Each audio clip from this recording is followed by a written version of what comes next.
Mabuhay ang bagong kasal!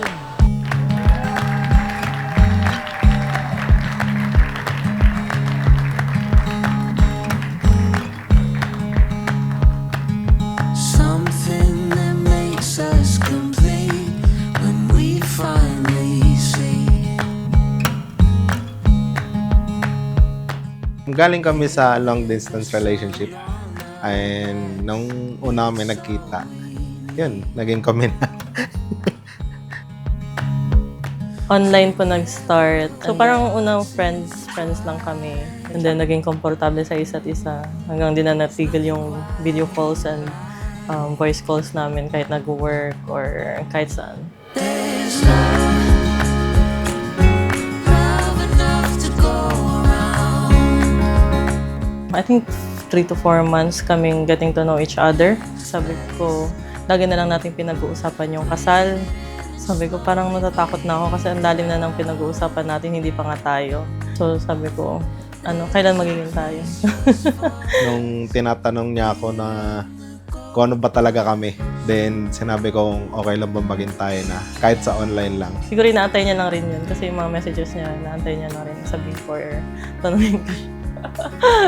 Freedom that comes with the calm helps us belong.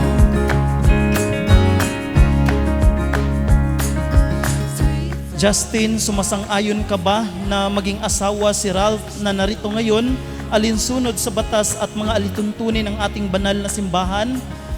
Opo, Padre. Ikaw naman, Ralph, sumasang-ayon ka ba na maging asawa si Justin na narito ngayon, alinsunod sa batas at mga alituntunin ng ating banal na simbahan? Opo, Father.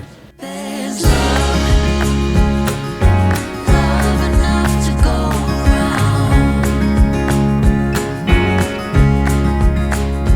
And space, breathe it in, slowly breathe it out. There's a place just for us here in the golden. Wow. Cute mo. Go, go, go. Ready ka na? Sure ka na?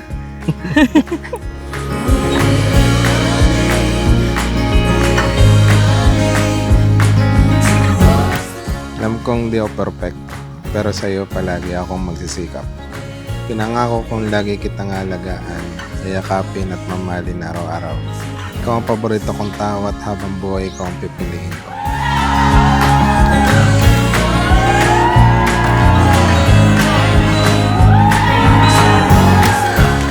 Ralph and Justin, thank you for choosing the sacrament of marriage. And thank you for choosing Jesus to be the center of your life. I think siya yung binigay ni God na dumating sa akin. Nung panahon na walang-wala ako. Siya yung nandyan sa akin para tulungan ako. Nandyan siya lagi sa akin. Hindi niya ako pinapabayaan kahit anong mangyari sa akin. Lagi siya nandyan sa akin. At sa isang tingin na bago ihip ng hangin, nahulog na di ko na malayan. Nakikilala ko siya. Na-realize kong same po kami ng values kung paano namin gustong i-visualize din yung family namin. So, he's very family-oriented. Ibang pakiramdam nung siya yung nakakausap ko. Basta ibang vibe. Kasi pares kami matagal single. Nagkakasundo kami sa lahat ng mga bagay. Nahulog na.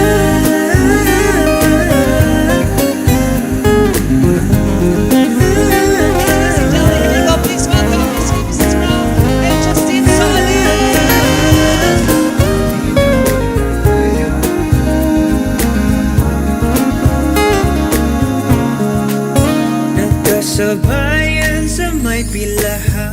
Promise, hindi ako magsawang kulitin ka araw-araw.